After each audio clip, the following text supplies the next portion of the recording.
Bill. Certainly, Madam Chair, members of the committee. Again, Melissa Van Gorkum, staff to the committee. Before you is Senate Bill 5190 relating to increasing middle housing in areas traditionally dedicated to single-family detached housing. By way of background, the Growth Management Act, or GMA, is the comprehensive land use planning framework for counties and cities in Washington that establishes land use designation and environmental protection requirements for all of Washington counties and cities. It also establishes a significant wider array of planning duties for 28 counties and cities within those counties that are obligated to satisfy all the planning requirements of the GMA. These jurisdictions are sometimes said to be fully planning under the GMA. Under the GMA, fully planning jurisdictions must adopt consistent comprehensive land use plans with a housing element that ensures the vitality and character of established residential neighborhoods. And fully planning cities are encouraged to take an array of specified planning actions to increase residential building capacity, which include, for example, authorizing duplexes, triplexes, townhouses, or courtyard apartments on parcels, and allowing off-street parking to compensate for lack of on-street parking when private roads are utilized or parking demand study shows that less parking is required. Under the bill before you, a fully planning city with a population of at least 6,000 or a city in an urban growth area that shares a border with a city with a population of 200,000 must provide authorization for the development of at least 4 units per lot on lots zoned for residential use, or 6 units per lot in all residential zones if 2 of the units are rented to low-income households or the unit is within 1/2 mile of a major transit stop. Cities subject to the density requirements that have not adopted local anti-displacement measures as a priority of the city's comprehensive plan must do so within 9 months of the effective date of the bill. The bill also directs cities to include specific provisions relating to middle housing in their development regulations, including design standards that do not allow personal judgment by a permit administrator and do not discourage the development of middle housing, and must apply to middle housing the same development permit, environmental review process, and critical areas regulations that apply to detached single-family residences. A city may not require standards for middle housing that are more restrictive than those required for a detached single-family house, or require off-street parking as a condition of permitting within 1/2 mile of major transit stop, and in other areas may not require more than 1 or 2 off-street parking spaces depending on the size of the lot. Commerce must provide technical assistance, develop and publish a model middle housing ordinance within 18 months of the effective date of the bill, and that model ordinance will supersede and preempt the local development regulations that fail to allow middle housing within the timeframes provided until the city takes action to adopt density and middle housing regulations. Commerce must also establish a process for cities to seek approval for the required local action, and any local actions approved by Commerce are exempt from appeals under the GMA and the State Environmental Policy Act. A city may apply for an extension of the timelines established in the bill for specific areas where the city has identified water, sewer, or stormwater services are deficient or will become deficient within 5 years, and for which the city has established a plan of action to remedy those services. And finally, the bill prohibits condominiums and homeowners associations within cities subject to these requirements from prohibiting the construction, development, or additional housing in governing documents created after the bill takes effect. Fiscal note was requested but is not available. There is a companion House Bill 1110, which was heard by the House Housing Committee on January 17th, and that concludes my remarks unless there are any questions. Thank you, Melissa. We have a question from Senator Fortunato. Thank you, Madam Chair. Melissa, is there anything in state law that would prevent the city from doing this right now?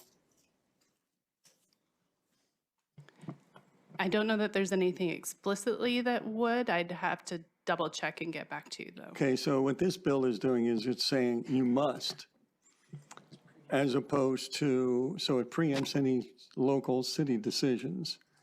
And does it force them to do this, or does it allow them to do this? This bill would require that the cities meeting those requirements would have to add this to their plans. Yes. Thank you. Senator Wilson. Thank you, Madam Chair. And it's probably the exact same question that Senator Fortunato had. I was zooming in on the 18-month to develop the ordinances, the Department of Commerce. Was there some regulatory reason or that number was picked there? I cannot speak to the reason, Senator, but you are correct that there is that 18-month requirement for Commerce to develop those model ordinances. Thank you. Any other questions for staff? All right, Senator Trudeau, would you like to tell us about your bill? Awesome. Thank you. Thank you so much. And please excuse my mini manager here is getting a little bit unreasonable, and she gets more so anytime I decide to speak. So, but thank you, Chair Cooter, committee members. A reminder of while we're all here, one way to look at it. For the record, my name is Yasmin Trudeau from the 27th Legislative District. And, you know, when I decided to seek office, I just want to start with one of the principles that I really thought a lot about and what I try to carry into this work. And that is we have the ability to call issues out, but I think to move forward together, we have to call people in. And over the interim, while I can't, you know, take credit for all of the people and work that went into writing this policy, in the interim, I did work closely with the Lieutenant Governor's office to pull together stakeholders everywhere from builders to labor to affordable housing advocates, folks that generally never agree on anything. And they agreed that the crisis that we are seeing now, that in order to address that, we absolutely need to have housing supply. And frankly, you know, and I really understand and respect where Senator Fortunato is coming from with his question, but we have not seen that happen on the local level. And there are cities that are doing it. And so I want to recognize cities like Spokane, cities like my home city of Tacoma that are moving in this direction. But frankly, we're not moving fast enough, and it is causing huge barriers. So, you know, I don't need to tell everyone in this room that home is a place where we rest, where we refuel our bodies, where we hug and hold our loved ones, and where we find safety and shelter and refuge. And it's a basic need. And yet right now, we all agree that we're experiencing a crisis statewide. And to the point I made earlier, we're just not building at a pace that is keeping up with the demand, and that is leaving people unhoused and on the brink of being unhoused. So, you know, without a concerted effort, you know, what we've heard over and over again is it'll be impossible to reach our goal of building 1 million homes by 2040. So if we do not do something drastic, that we will not meet that goal. And while there's not a single solution, I do think that a key to this strategy is increasing the supply of housing, and I think this bill achieves that goal. And I want to thank, you know, the work that's gone into this from members that are supportive on both sides of the aisle. And this is also one of the beautiful pieces of policy that doesn't have a partisan spin. This really is personal to each individual and each member, and I respect that and I honor that. But frankly, you know, a lot of the opponents that I've heard from, I think are reasonable in their fears, because many people will fear change. But what I'll offer is a lot of those opponents have not really read the bill. I've realized that. I think people are thinking that this is going to build high rises in their neighborhoods. It's not. It's going to build very modest density that's very intentional and blends in with communities. And the more I talk to people about it, the more I realize that misinformation that's out there, there's no reason to be nervous about this policy. I think this is a way for us to do that. And I thank so much to the Vice Chair for stepping in as I conclude my remarks. But I will offer that, you know, this isn't new. Our neighbors in Oregon and California have taken the steps and recognize this. But I want people to be part of the solution. I want to work with everybody that cares, and I think that's everyone on this committee, and frankly, I think everyone in the audience knows where we're at and where we need to go. So I hope we can come together from rural towns and urban cities and make sure everyone has a safe, sustainable place to call home. And I thank you very much and happy to answer questions. Thank you, Senator Trudeau. Do we have any questions for the prime sponsor? All right, well, this is the first of two bills that we have to hear, and we have 40 people signed in on it. We will be calling up panels of 3 at a time, and we'll let you know who the other 3 are on deck, and we hope that you will either move up close to the front if you're here, or get ready to, or start to transition with Zoom. And remote testifiers, you will be prompted by a pop-up that appears asking you to join the meeting as a panelist, so we want you to accept that immediately. Once you are transitioned into the meeting, please turn your camera on and listen for your name to be called. Once recognized, unmute yourself and begin. And in-person testifiers, when you are called, please come forward and wait in the first row for your turn at the testimony table. We are going to be using a timer. It's not optimal, but under the circumstances, we're going to have to do that, and we're going to be setting it for a minute on this particular bill. If you're unable to get all of your testimony in, please submit it in writing, and we'll make sure that it gets into the record. Remote testifiers, because of the timer, you have to be in gallery mode in order to see that. And if we're unable to get to everyone, given the large number of people signed up to testify, again, you can submit that written testimony within 24 hours after the committee meeting. And you can do that by going to the online testimony portal.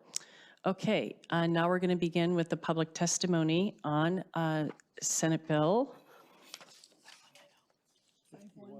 5190. Thank you, Madam Vice Chair. Thank you, Madam Chair. Let's call forward Brent Ludeman, Joe Tovar, and Bryce Yaden. On deck will be Katrina Knutson, Carl Schrader, and Brianna Murray. We'll do 3 panels in person first, so Zoom folks, you've got a minute to breathe. Let's start with whoever sits down first. Trying to be the first to sit down. Madam Chair, members of the committee, for the record, my name is Brent Ludeman, and I'm here today on behalf of the Building Industry Association of Washington in support of Senate Bill 5190. Our data shows that Washington State is 268,000 homes short of what it needs to meet current market demand. And we support an all the above approach to address this crisis that we all face, including middle housing.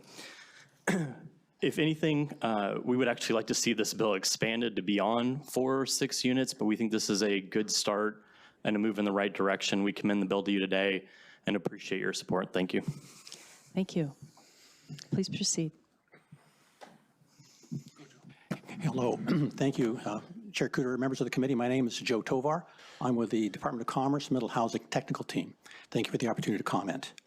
I'm only going to focus on 2 pieces of this very long bill: the definition of middle housing and the definition of design review process. The definition of middle housing in this bill is buildings that are compatible in scale, form, and character, 3 key words, with single-family houses and contain 2 or more attached, stacked, or clustered homes, including duplex, triplex, fourplex, 5 and 6plex, townhouses, courtyard apartments, and cottage housing. These housing types already exist in many cities in this state you're familiar with. Unfortunately, since the 50s, many cities have changed their zoning to basically make exclude these forms of housing from outright permitted uses. Middle housing is, that is compatible with form, scale, and character can only be achieved if there are objective design and development standards. These standards could include such things as house design details like height, roof pitch and shape, window door treatment, facade dimensions, etc. Commerce is now preparing a toolkit of potential standards, working with our grantee cities in the Central Puget Sound region. We're already looking at what other cities have done in this realm: Walla Walla, Tacoma, Spokane as an example. We're also working with Opticos Design, experts in this field, and hope to have some standards to review with people, builders, lenders, architects, and city people. Thank you so much. Thank you. And if you have more to say, you can obviously submit that. Bryce. Chair, members of the committee, Bryce Yaden here on behalf of FutureWise, testifying in support of 5190. FutureWise is here today because what we have been doing isn't working. We know the history of land use and housing, and as we continue to undo those past harms that are still present in our communities, we have much to do.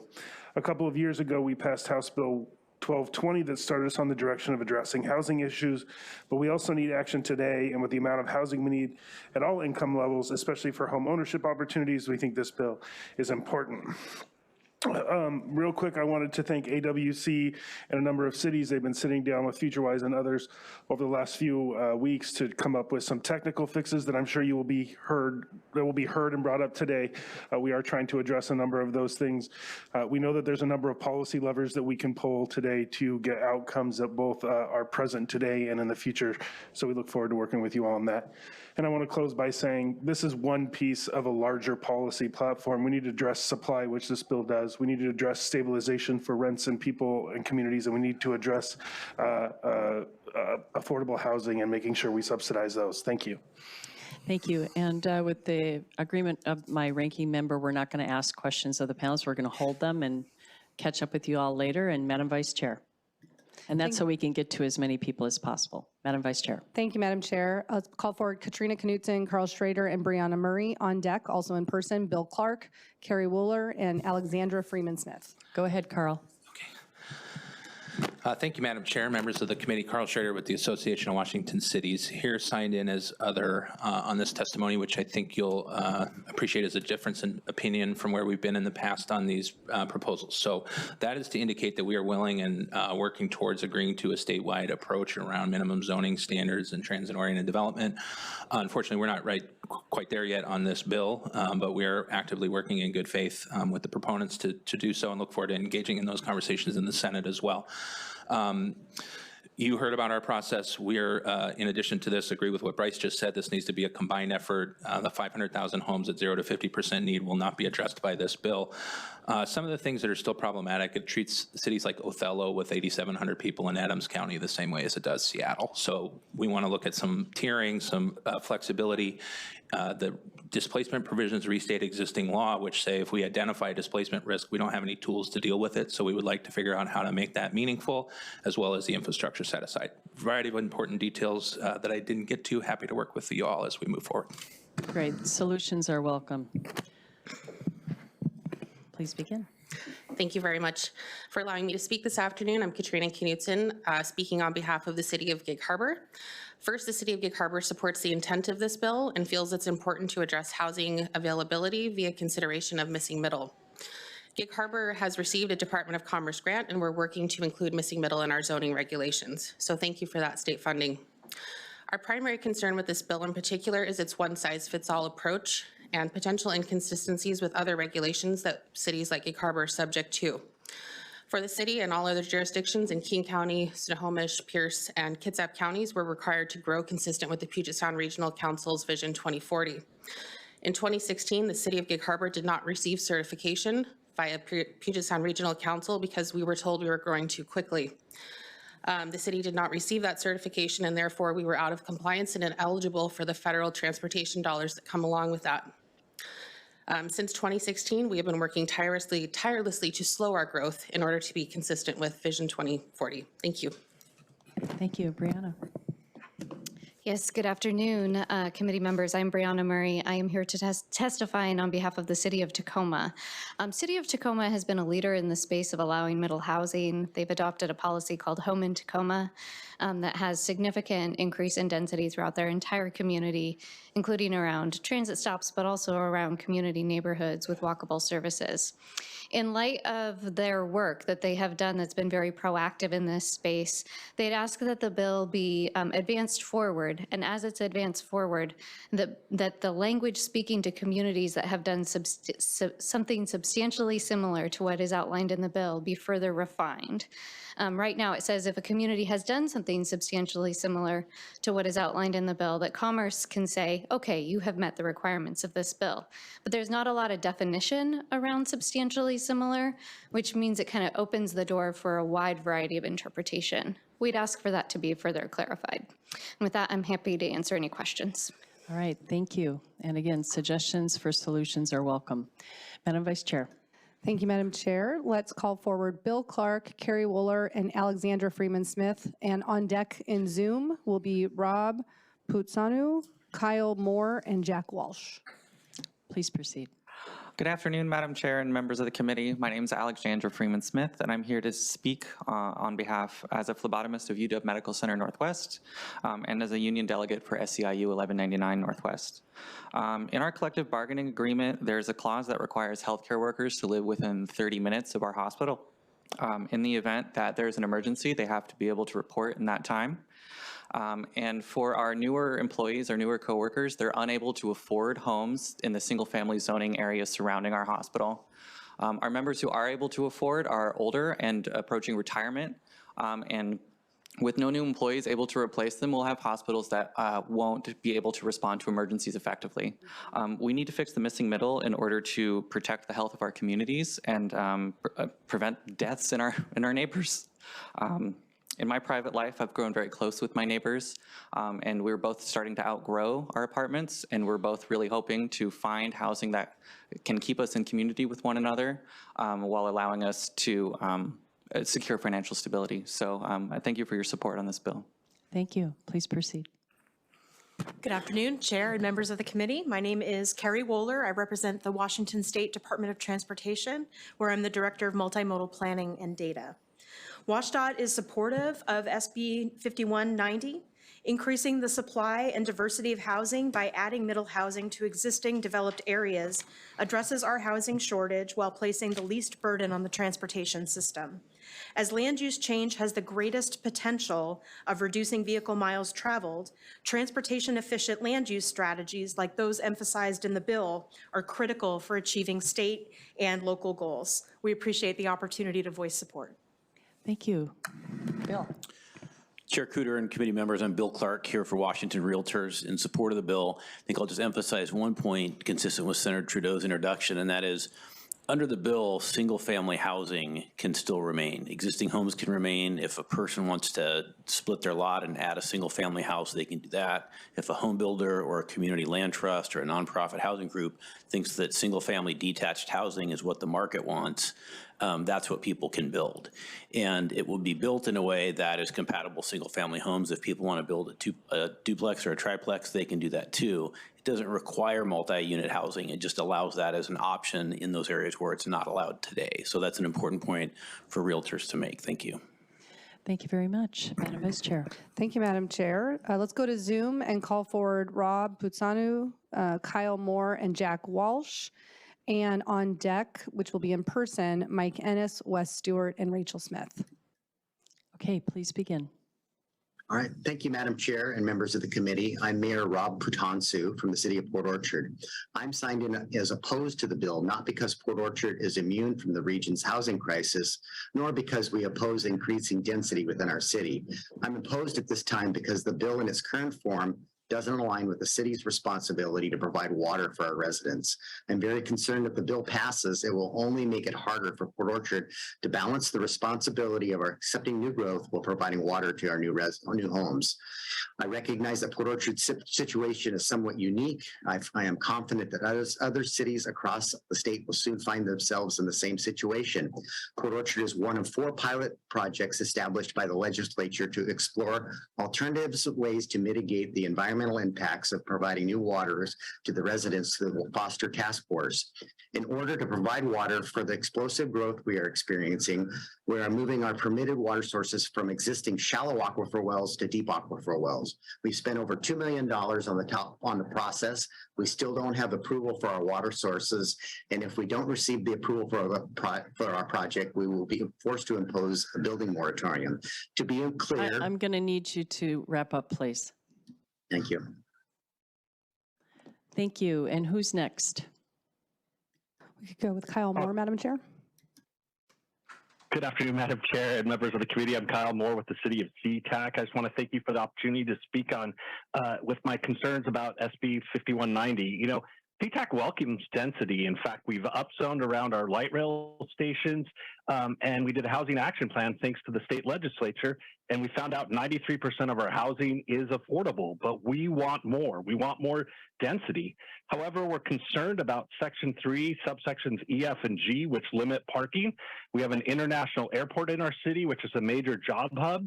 Many of our residents are professional drivers, either for Uber, Lyft, taxis, or airport shuttles.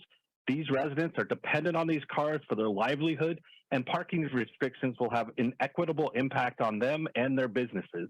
In addition, we have large refugee and immigrant populations who live in multi-generational households. They need cars to get to their jobs. We would like to propose a solution to allow for a local needs analysis. We're undergoing a parking needs analysis study, and we'd like to have that as an option for this bill. Thank you. Thank you. Jack, please begin. Hello, my name is Jack Walsh and serve on the Federal Way City Council and speak against SB 5190 as it's currently written. I'm a strong advocate of middle housing, but this bill is not how to achieve this goal. We recognize there's a need for greater density and have been carefully planning how to accomplish that in a way that will have a positive impact on our community. A one-size-fits-all mandate goes counter to that planning. Mandating increased density in currently single-family zones does not take into account the cost of traffic mitigation, water, sewer, etc. Most single-family zones in Federal Way are further away from I-5 and dramatically increasing the number of residents will make that all will spend more time idling in traffic, wasting their time and wasting fuel. If we need to increase street capacity and utilities, this would be another unfunded mandate coming from the state. We don't have the financial resources to take care of this. Many people in Federal Way moved here from outlying areas because they wanted a different non-urban environment. One thing the legislature could do to increase the housing supply and create more affordable housing is make reforms that would make it more conducive for developers to create condominium communities, which will help achieve the American dream of home ownership. Thank you. Thank you. Madam Vice Chair. Thank you, Madam Chair. Let's call forward Mike Ennis, Wes Stewart, and Rachel Smith. And on deck in Zoom will be Arnie Woodard, Tiffany Spear, and Jacob Gonzalez. Thank you, Madam Chair, members of the committee. I'm Mike Ennis here on behalf of the Association of Washington Business, in support of Senate Bill 5190.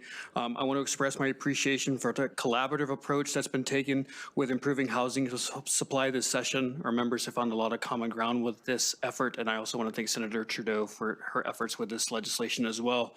The housing crisis has been years in the making, and there isn't a single solution. We view this bill as part of a package of housing bills that we hope gets across the finish line this year. Thank you. Thank you. Please begin. Good afternoon, Chair Cooter. My name is Rachel Smith. I'm the President and CEO of the Seattle Metropolitan Chamber of Commerce, and today I'm testifying in strong support of SB 5190. I hear regularly from our members that they are struggling to attract and retain workers because of the cost and scarcity of housing. Employers want their workers to be able to live within a reasonable distance of their job site. Business leaders want to make sure that the next generation can grow up here, stay here, and take part in our region's amazing economy.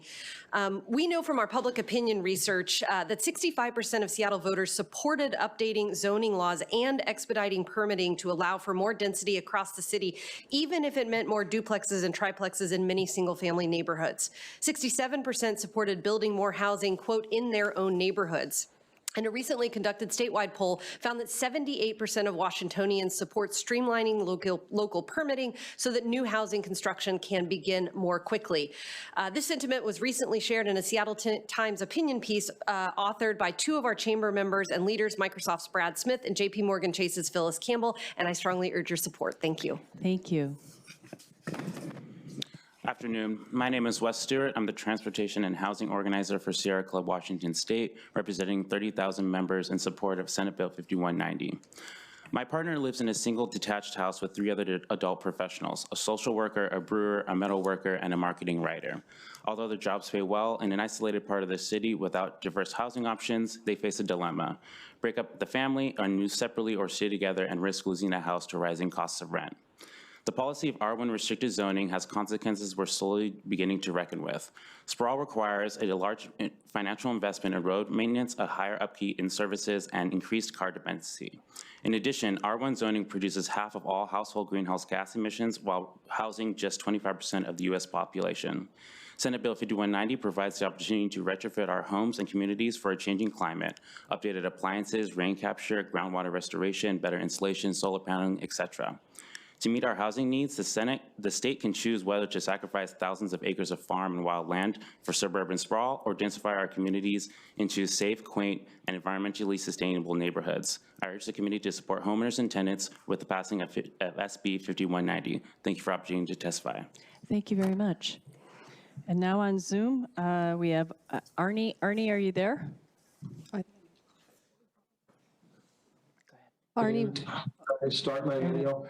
I am. Good afternoon. I'm Councilmember Arnie Woodard, representing the city of Spokane Valley, the 9th largest city in the state. Today I am signed in as other on Senate Bill 5190.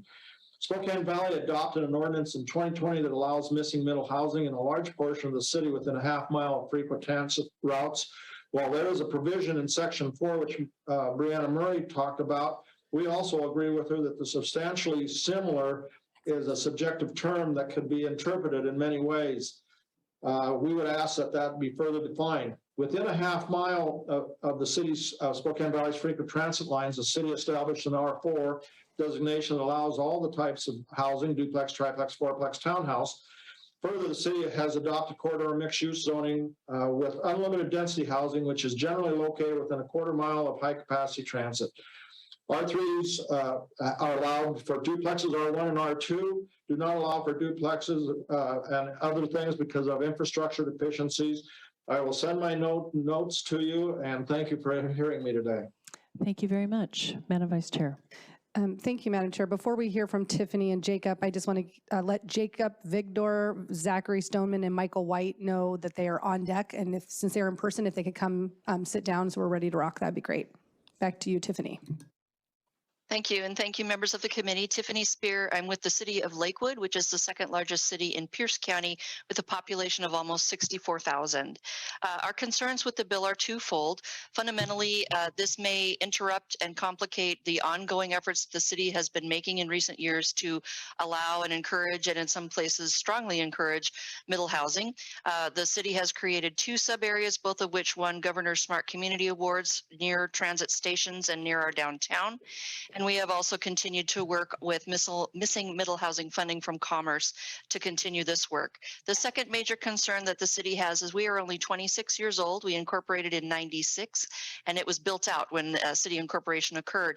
We do not own our utilities. And so when this bill is saying that the city has only so much time to improve planning or increase capacity planning and utilities, we do not have control over them.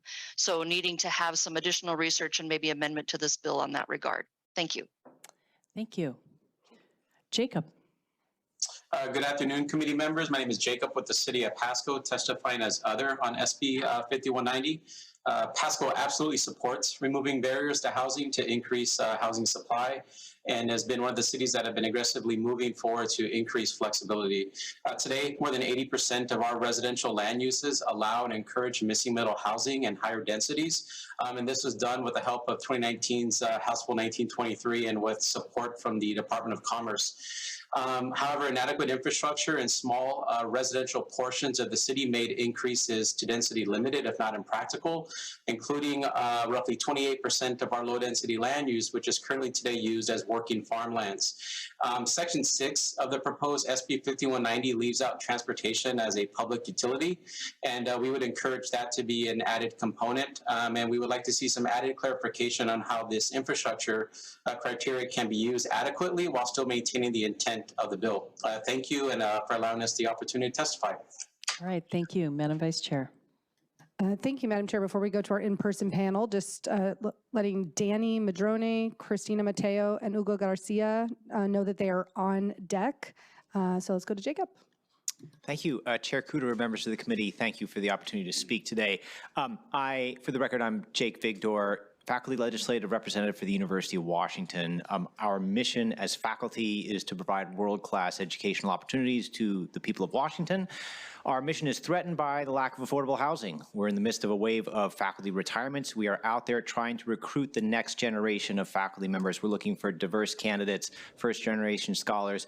We recruit on a national market. We're up against places like the University of Michigan, the University of Wisconsin, Texas A&M, places where the housing costs about half as much as it does in the region where we serve, and our salary offers are about the same. So efforts to improve housing, affordable housing options for our faculty will help us help the people of Washington. Thank you. Thank you. Welcome, Michael. Good afternoon, Madam Chair, members of the committee. My name is Michael White. I'm the State Relations Director for King County here in support of Senate Bill 50. And twinning with my panel mate on shirts here. So housing is a regional issue, and we need all jurisdictions seeking opportunities to expand housing. As an indicator of the scope of our housing needs within King County, the King County Affordable Housing Committee estimates that by 2040, King County will need to add 244,000 affordable housing units to ensure that no low-income household pays more than 30% of its income to housing. Increasing residential density in wealthier and higher opportunity areas is one of the most effective strategies to relieve displacement pressures on more affordable areas in King County. Thank you. Thank you. Zachary. Thank you. My name is Zach Studman, and I will be speaking in favor of this bill on behalf of Lake Washington High School. Many families at my school have had to move away from our area because of home prices and cost of living issues. These are not people who would be housed in accessible dwelling units or additional ADUs or small apartments and condos in the big buildings popping up in downtown areas. These families do not have the option to live in a comfortable way in their hometown. I know that this isn't just a problem in Kirkland, but it's throughout Washington. This affects everybody and not just the low income. Thank you. Thank you. Madam Vice Chair. Thank you, Madam Chair. Why don't we have Danny come forward, but start with Christina Mateo while Danny gets settled. And Christina is on Zoom. Yes, I think I'm unmuted. Good afternoon, Madam Chair and members of the committee. My name is Christina Mateo, and on behalf of the Washington Build Back Black Alliance, I'm here today to express our strong support for Senate Bill 5190. Our concern with missing middle housing is very simple. We need more middle housing in Washington State. I'm here today in support of the middle class, communities of color, our seniors, and many others who are disproportionately affected by the lack of affordable housing in our state. Missing middle housing is an opportunity to move renters to owners. A greater mix of housing types is needed to create new opportunities for home ownership for those who currently cannot afford what is available. As stated previously, I'm here first as an advocate, but I also want to touch on the topic as a young person who's concerned about their abilities to transition into home ownership. The statistics, such as the need for over 1 million new homes built by 2044 to support the current shortage in housing, is frightening to say the least. I want to bridge the gap between renting and owning. The ability to afford a home should be widespread, and unless we act now, it will continue to be a privilege and a luxury. Thank you, Senator Trudeau, for bringing this bill forward, and we hope it passes. Thank you. Thank you very much, Madam Vice Chair. Thank you, Madam Chair. Before we hear from Danny, if we could pull Kristen Holdsworth, Dean Martin, and Lacey Jane Wolf into the room on Zoom so they are ready to testify. Greetings, Chair and Committee. My name is Danny Madrone with the American Farmland Trust, here to speak in favor of SB 5190. Through our Farms Under Threat research, we have mapped urban and low-density residential development from 2001 to 2016. Washington lost nearly 98,000 acres of farmland, mostly at the urban edge. Projecting forward to 2040, we stand to lose another 192,000 acres of some of our best farmland if we do not change this pattern. These are the farms we see at farmers markets, roadside food stands, farm-to-school programs, food banks, and local restaurants. They bring resilience to the food system. We need to build more housing in places that have already been developed. The Washington Food Policy Forum has recognized infill housing as an important farmland protection strategy.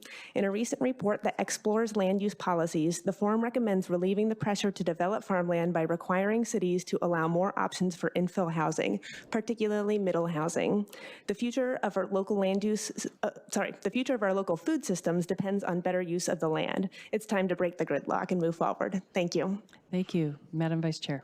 Thank you, Madam Chair. We are not seeing Hugo Garcia in Zoom, so we are going to move on to our panel, Kristen, Dean, and Lacey Jane. Before we do that, on deck will be Fred Felleman, Ryan Donahue, and Mark Smith. Let's start with Kristen Holdsworth. Good afternoon. I'm Kristen Holdsworth, Long-Range Planning Manager for the City of Kent. Thank you for the opportunity to testify. I'm signed in as other and would like to provide comments today on amendments to ensure a successful implementation of this bill and avoid unintended consequences. Kent has consistently met our housing targets, and we are continuing to expand options. Kent and other South King County cities have some of the largest amount of naturally occurring affordable housing in the county, and we also have a large proportion of immigrant, BIPOC, and renter households. We also have one of the largest household sizes in the state. We need larger housing options for larger households. We are very concerned that applying this one-size-fits-all approach to 4 units per lot will result in a massive loss to our larger units. This is because adding 3 units to a lot with an existing house is more expensive and takes more time than tearing down and starting fresh. Our research and validation from developers finds that 4 units per lot are needed to cover costs of a complete teardown and rebuild. This means in Kent, we will not see the preservation of our larger naturally occurring units. Rather, we will see teardowns and displacement. We're requesting a framework that allows the city's flexibility to identify which areas of the city are appropriate to implement the goals of the bill. We already are working to identify appropriate locations without displacing our larger naturally occurring renting housing options. And in Kent, the 4 new units are sure to be more expensive than our existing units. Thank you. Thank you very much. Dean, please proceed. Thank you. Madam Chair and committee members, my name is Dean Martin, and I'm here today representing the Washington chapter of Community Association Institute, and we are signed in as other. We fully support the intent of the bill, but have concerns that the existing language does not address the bill's impact within community associations. We are currently working on language to address the following concerns. We understand there's support to exempt existing associations because applying the bill to them would supersede covenants, which would violate state and federal constitutions. So we believe the bill should clearly exempt pre-existing associations. Second, future middle housing development within associations will strain or exceed existing infrastructure capacity for things like water, electric, and septic. And so we believe that, and then that cost would then get passed on to all of the owners. And so we believe the bill should be amended to make sure that only the lot that's being developed bears the cost of the development. Lastly, the bill does not include necessary language to deal with changes in allocated interest, voting interest, and assessment obligations. We need language added to make sure that that can be feasibly and fairly done in the future. Thank you. Thank you. Lacey Jane. Good afternoon, Chair Cooter and committee members. My name is Lacey Jane Wolf, and I am the Assistant Director of Intergovernmental Relations for the City of Bellevue. We appreciate the opportunity to weigh in as other. We support the policy drivers behind this bill, the need to plan for growth today and tomorrow. We ask that the legislature consider the following changes to improve this bill: changing the citywide zoning to include up to 4 units per lot, but not beyond that level of intensity, maximizing TOD, using a data-informed parking policy approach, accommodating critical areas, better considering limitations of utilities and infrastructure, funding for municipal infrastructure and for affordable housing, including homeownership, and clarification of substantially similar actions. We implore you to listen to the constructive input from cities. We'll also submit written comments. Thank you very much. Thank you, Madam Vice Chair. Thank you, Madam Chair. Let's call forward in Zoom Fred Felleman, Ryan Donahue, and Mark Smith. And on deck, we will have Kathy McCall, Leah Bizik, and Dan Bertole. Let's go with Fred. Thank you. Good afternoon, Senators. I'm Port of Seattle Commissioner Fred Felleman. Thank you, Chairwoman Cooter, for allowing me to give this testimony this afternoon in support of SB 5190. Where people live shapes their lives, livelihoods, and ability to thrive. The Port of Seattle has long been a proponent of workforce housing development in areas zoned for residential uses, which are primed for growth with access to schools, grocery stores, and green spaces. The protection of industrial lands and working lands is fundamental to the Port of Seattle and the Northwest Seaport Alliance because they're essential to safeguarding the movement of freight and goods and to provide living wage jobs to the Puget Sound region and Washington state as a whole. We applaud bill sponsors for the language stating that increasing middle housing options will, quote, reduce the pressure to develop natural and working lands. Job growth and housing growth should be and must work symbiotically to ensure all Washingtonians access to a high quality of living. Thank you so much for the work on this important matter. Thank you very much. Ryan. Hello, Chair Cooter, Ranking Member Fortunato, and members of the committee. My name is Ryan Donahue, and I'm the Chief Advocacy Officer at Habitat for Humanity, Seattle, King, and Kittitas counties, and we are in strong support of SB 5190. The types of projects that this bill will allow for are the types of homes that we at Habitat build. It's the 4 quadplexes in Lake City that are now home to 16 families. It's our upcoming project in Burien with a combination of a wide variety of different building types that's going to be the new home for 40 different families. These projects can be built in specific discrete areas, but thanks to our outdated land use codes, even we at Habitat can't build in 70 to 80% of our service area. If we want more homes, not just Habitat homes, but homes for all Washingtonians, we need to open up more land for more types of housing all across the state. One other thing I would note is that this committee also approved a very similar bill to this last year with a vote of 7-1 in support. Ultimately, it's important to note that this bill will help us build a world where everyone is a safe, decent, affordable place to call home. So I thank you very much for your time and consideration. Hope you support this bill. Thank you, Ryan. Mark, please begin. Yeah, thank you. The host is not allowing me to start my video. There we go. Thank you very much. Mark Smith, Executive Director of the Housing Consortium of Everett and Snohomish County, speaking in support of this bill. On average, 82% of all land zoned for residential use in Snohomish County cities and towns is zoned single family. That means we have to cram all future growth into only 18% of residential zoned land. It also means that if people want to buy a home and build equity, they have to be able to afford a down payment and monthly mortgage payments on a $700,000 home. That is just not affordable for most people. Slightly expanding the types of homes that can be built in single-family zones is going to ease some of that housing price pressure and create more homes for our teachers, firefighters, clerks, and other young families that are just starting out. A bill like this will also begin to address the historical otherism out of which single-family zone originally developed. They were created to keep those people out. This generally meant people of color, especially Black people, but it also targeted religious minorities and ethnic backgrounds. This bill is a good bill. It's about community equity and inclusion, and I encourage your support. Thank you very much. Madam Vice Chair. Thank you, Madam Chair. Let's call forward Kathy McCall, Leah Bizik, and Dan Bertole. And then on deck, we just have 4 remaining testifiers. I'm going to mention all of them. Dylan Sluter, Troy Schmel, Paul Charbonneau, and Brienne Beggs. Let's start with Kathy. Thank you, Chair Cooter, and thank you to Ranking Member Fortunato and Bill sponsor, Senator Trudeau. My name is Kathy McCall. I'm the Advocacy Director for AARP here in Washington State. We have approximately 900,000 members in the state. And we not only have a housing crisis, we have a caregiver crisis.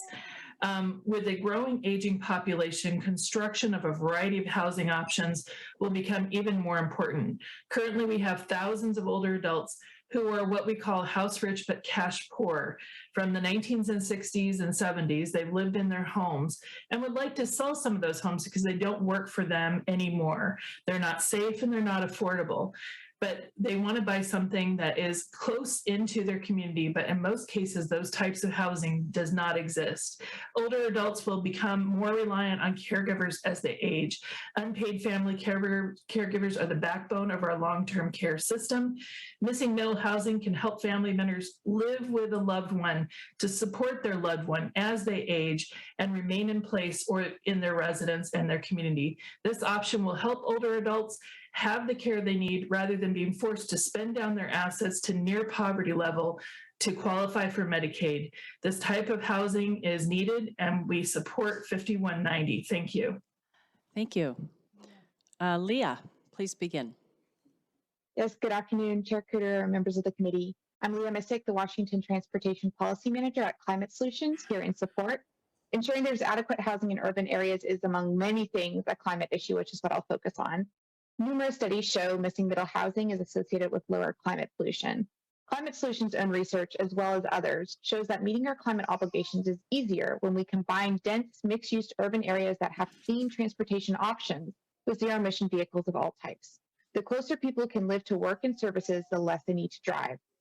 It's also much easier to provide convenient transit services when more people are able to utilize it.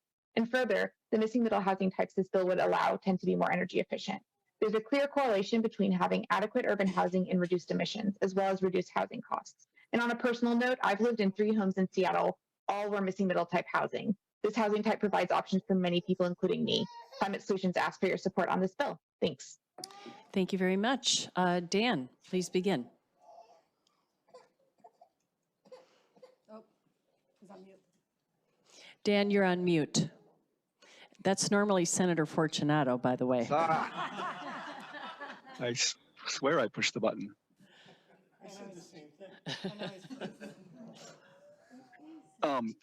Go ahead, Can Dan. you all hear me? My video's frozen. Can you all hear me? Yes, okay. We can hear you. Okay. So I'm Dan Bertole with Siteline Institute testifying pro on SB 5190. One of the main causes of our housing shortage is our status quo zoning, which is the true one-size-fits-all zoning that covers about 3/4 of our residential land and only allows the most expensive type of home, a single detached house on a big lot. And that's clearly not working for more and more Washingtonians, especially not for our residents with low wealth or income. And while Washington has yet to take the bold action needed to address this outdated zoning, in 2019, Oregon legalized fourplexes and duplexes statewide and also passed strong AD reform. And in 2021, California legalized duplexes and lot splitting, had also passed strong AD reform before that, and both states recently lifted parking mandates for most of their residents. HB 1110 would set a much-needed baseline standard for all cities to allow a modest amount of more housing in all of their neighborhoods. And thank you for your support. Thank you very much. Okay, Madam Vice Chair. Thank you, Madam Chair. And now let's go to Dylan Sluter, Troy Schmel, Paul Charbonneau, and after that will be Brienne Beggs. And it sounds like Hugo Garcia may join us. If he does, he'll be our last testifier. Dylan.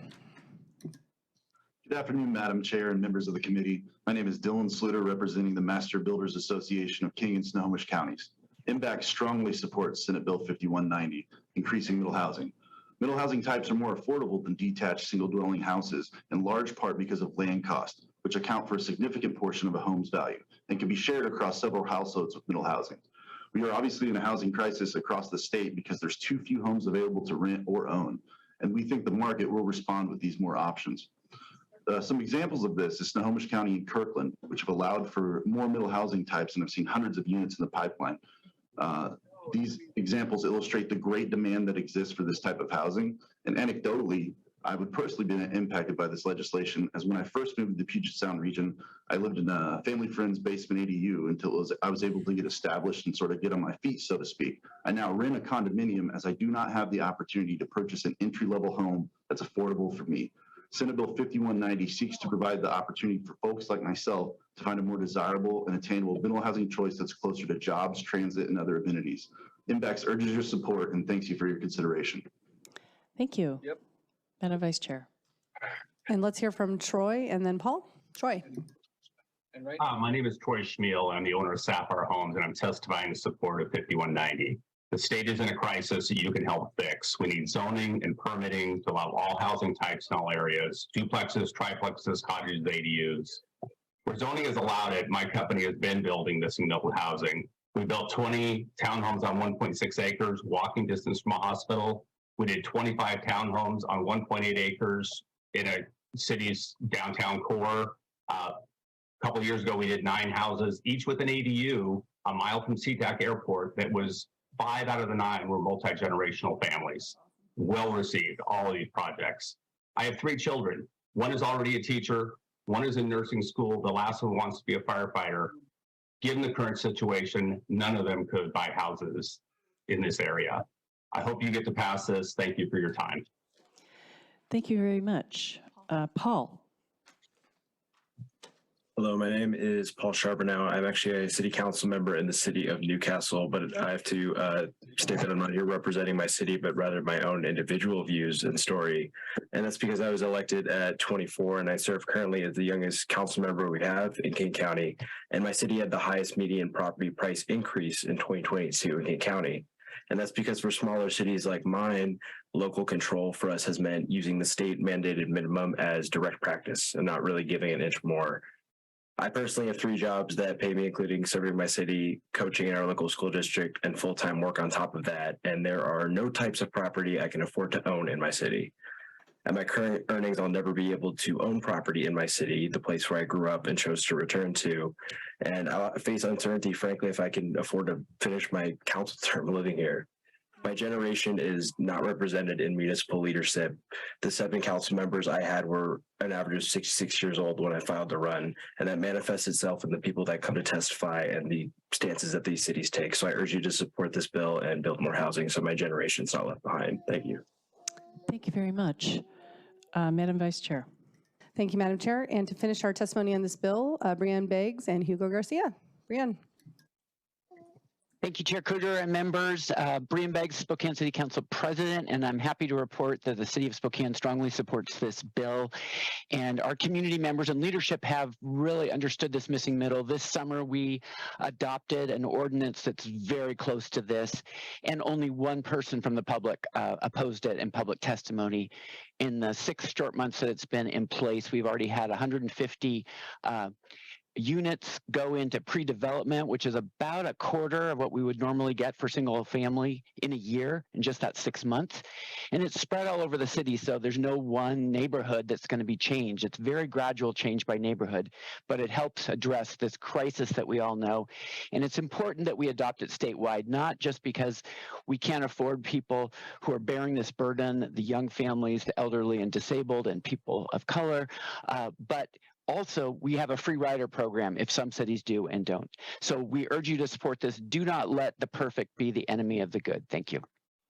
Thank you very much. Madam Vice Chair. And to finish this up, Hugo Garcia. Welcome.